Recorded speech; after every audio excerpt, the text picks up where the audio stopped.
আজকে আমি আপনাদের সাথে শেয়ার করব খুবই মজাদার একটা রেসিপি, যেটা কিনা ছোট চিংড়ি মাছ দিয়ে বানানো হয়। তো এই রেসিপিটা খেলে আপনাদের বারবারই খেতে ইচ্ছা করবে। এই রেসিপিটা এত বেশি মজার। তাহলে চলুন দেখে নিই এই চিংড়ি মাছের বড়াটা কিভাবে বানাতে হয়। এইখানে আমি বড়া বানানোর জন্য চিংড়ি মাছ নিয়ে নিয়েছি। এখানে হাফ কেজির মতন চিংড়ি মাছ হবে। চিংড়ি মাছটা ভালো করে পরিষ্কার করে ভালো করে ধুয়ে নিয়েছি। আর এখানে যে কাটাকুটা আছে চিংড়ি মাছের, সেটাকে আমি একদমই ফেলে দেইনি। এগুলি সহই আমি আজকে বড়াটা বানাবো। আর এই বড়াটা বানানোর পর কোনো কাটাই থাকবে না চিংড়ি মাছে। তো বড়াটা বানানোর জন্য সবার প্রথমেই দিয়ে দিলাম স্বাদ মতো লবণ, দিয়ে দিলাম হলুদের গুঁড়ি, মরিচের গুঁড়ি, দিয়ে দিলাম ধনিয়ার গুঁড়ি।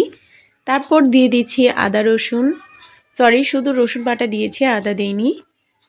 এবার আমি এটার মধ্যে দিয়ে দিলাম বেসন হাফ কাপের মতন, আর চালের গুঁড়ি দিয়ে দিলাম 1 মুঠের মতন। তো এগুলিকে খুবই আলতো হাতে মিক্স করে নিতে হবে, যেহেতু চিংড়ি মাছগুলির মধ্যে অনেক কাটা। তো আপনারা দেখতেই পাচ্ছেন আমি কিভাবে মিক্স করছি। আপনারা চাইলে চামচের সাহায্যেও ভালো করে মিক্স করে নিতে পারেন।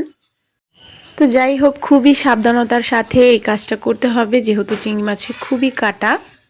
আর আমি কাটাগুলি পরিষ্কার করিনি, যেহেতু আমি এগুলি দিয়ে বড়া বানাবো। বড়া বানালে এই কাটাগুলি আর মুখে লাগবে না।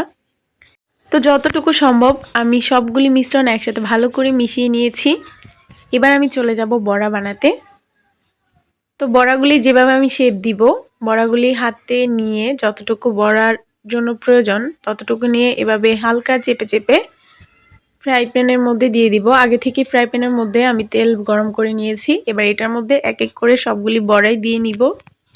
এই রেসিপিটা যতটা না সহজ, খেতে কিন্তু আলহামদুলিল্লাহ অনেক অনেক বেশি মজার।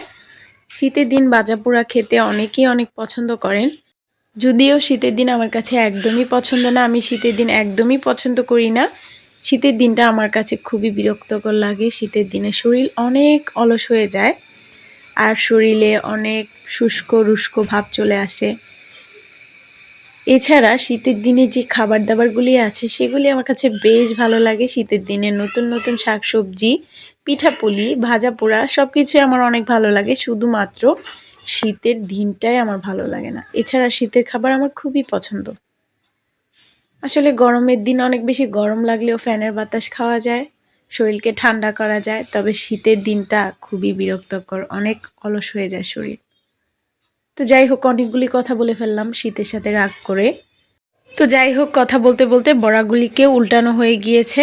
এবার অপেক্ষা করব বড়াগুলি ভাজা হওয়ার আগ পর্যন্ত। বড়াগুলি প্রায় হয়েই গিয়েছে। এবার আমি বড়াগুলিকে চুলা থেকে নামিয়ে নিব। বড়াগুলি ভাজার সময় এত সুন্দর গ্রান বের হচ্ছিল চিংড়ি মাছের, কি বলবো আপনাদেরকে। আমার কাছে এই গ্রানটা খুবই ভালো লাগে। তো সবগুলি বড়াই চুলা থেকে নামিয়ে নিব, যেহেতু ভাজা হয়ে গিয়েছে। একে একে করে এরকমভাবে আমি বাকি বড়াগুলিও ভেজে নিব।